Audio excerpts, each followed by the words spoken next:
நேயர்கள் கேட்க இருப்பது புதுச்சேரி சட்டப்பேரவையின் இன்றைய நடவடிக்கைகள் குறித்த விமர்சனம்.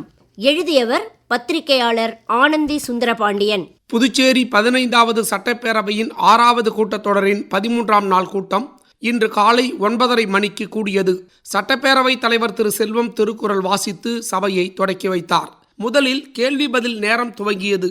அதில் பேசிய திமுக சட்டமன்ற உறுப்பினர் திரு செந்தில்குமார், பாகூர் அரசு ஆரம்ப சுகாதார நிலையம், குடியிருப்பு மற்றும் கடைவீதி உள்ளிட்ட மைய பகுதியில் உள்ளதை மாற்று இடத்தில் அமைத்து தருமாறு பலமுறை கோரிக்கை விடுத்தும் அரசு நடவடிக்கை எடுக்காதது ஏன் என கேள்வி எழுப்பினார். புதிய இடத்தில் நவீன வசதிகளுடன் கூடிய சமுதாய நலவழி மையம் அமைத்துக் கொடுக்க அரசு முன்வருமா எனவும் அவர் வினவினார்.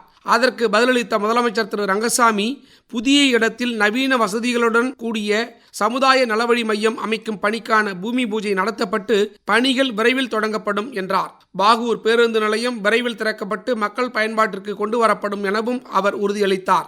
இதனிடையே பூஜ்ய நேரத்தில் பேசிய எதிர்க்கட்சித் தலைவர் திரு சிவா, சுகாதாரத்துறையில் புதுவை, காரைக்கால், மாஹி, ஏனம் பிராந்தியங்களில் கொரோனா காலத்தில் 256 செவிலியர்கள் பணியாற்றியதை சுட்டிக்காட்டிய அவர், 2023ஆம் ஆண்டு ஜூலை மாதம் 256 கொரோனா கால செவிலியர்கள் பணியிலிருந்து விடுவிக்கப்பட்டதால் அவர்கள் தொடர்ந்து ஒப்பந்த பணியை பணி நீட்டிப்பு செய்ய கோரி புதுச்சேரி அரசை வலியுறுத்தியதாகவும், இருந்தும் புதுவை அரசு அவர்களுக்கு கடந்த 2 ஆண்டுகளாக பணி வழங்காத காரணத்தால் அவர்கள் சென்னை மத்திய நிர்வாக தீர்ப்பாயம் சென்றனர்.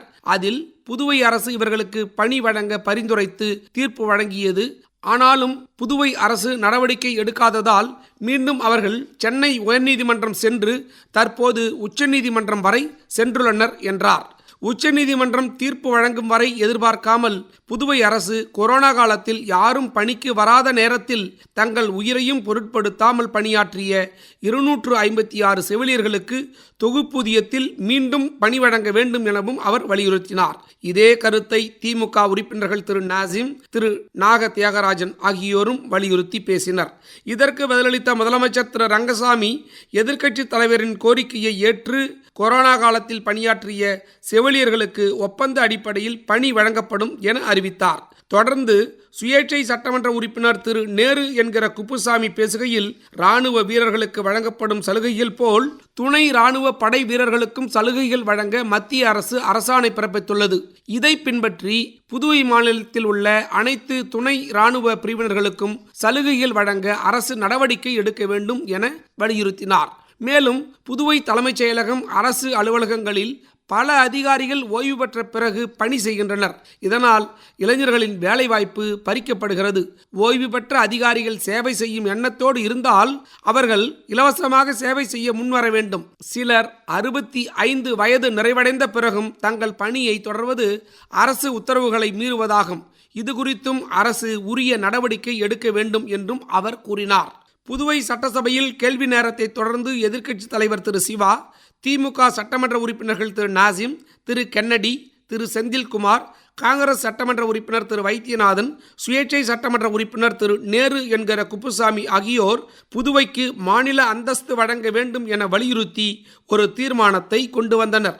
அந்த தீர்மானத்தில் புதுவை மாநிலத்துக்கு 15 முறை மாநில அந்தஸ்து வேண்டி சட்டசபை மூலம் ஒருமனதாக தீர்மானம் நிறைவேற்றி மத்திய அரசுக்கு அனுப்பியும் நமக்கு அதிகார விடுதலை இன்னும் கிடைக்கவில்லை.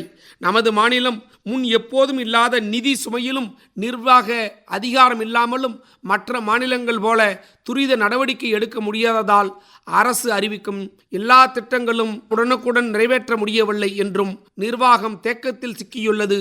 புதுவை மாநிலம் 2007இல் தனி கணக்கு தொடங்கப்பட்டது. அது முதல் மத்திய அரசு பங்களிப்பு குறைந்து வருகிறது எனவும், 2017இல் GST வரி அமுல்படுத்தப்பட்ட பின் சொந்த வருவாயில் புதுவை மாநிலம் நிற்கும் சூழல் ஏற்பட்டுள்ளது.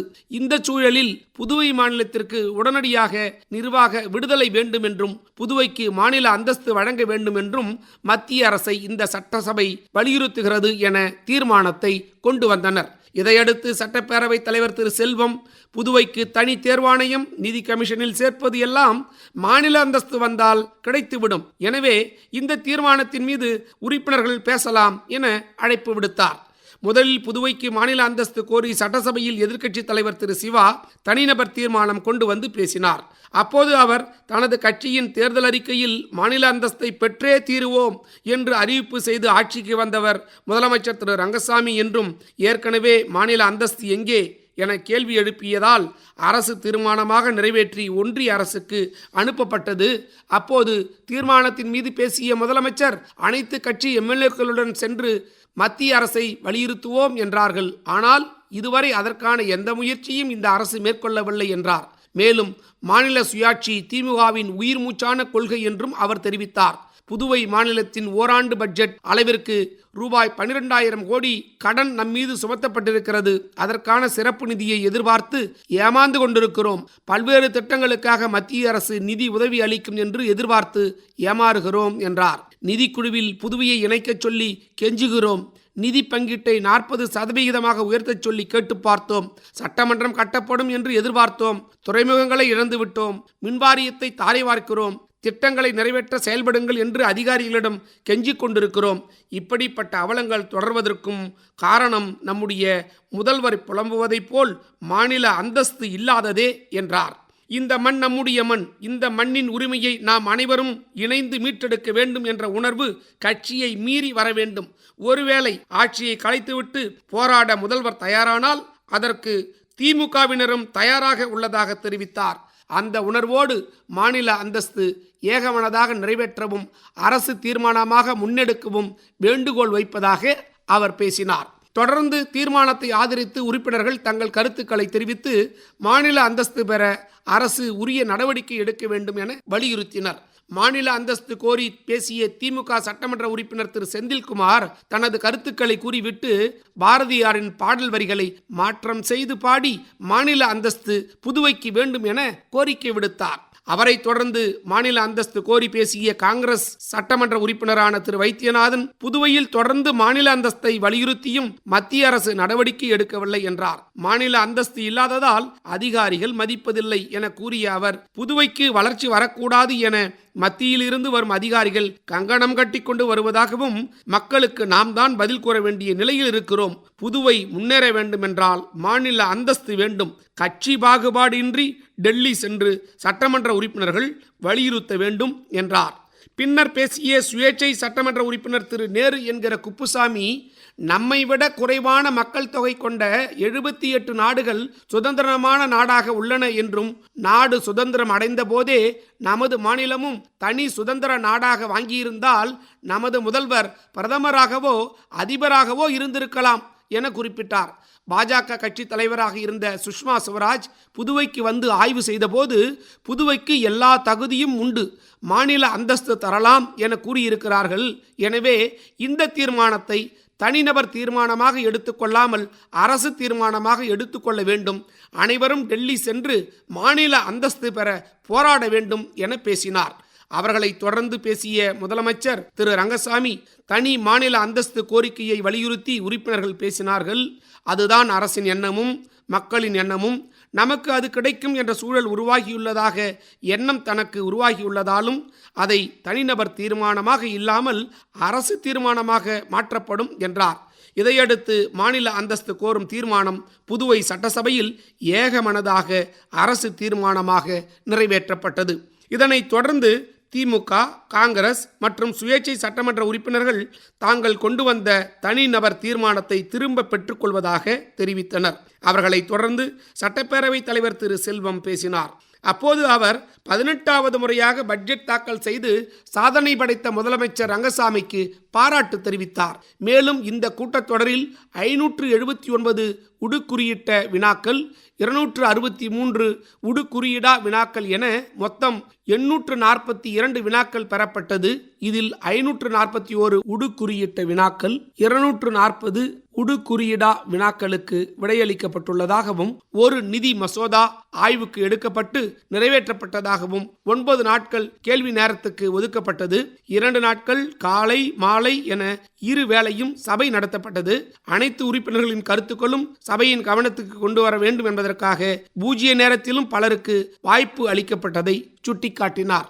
மேலும் சட்டசபை குழுக்களுக்கு உறுப்பினர்கள் நியமிக்கப்பட்டனர். நில அளவைத்துறையின் 3 அறிவிக்கை ஆணைகள் சமர்ப்பிக்கப்பட்டுள்ளன என்றார்.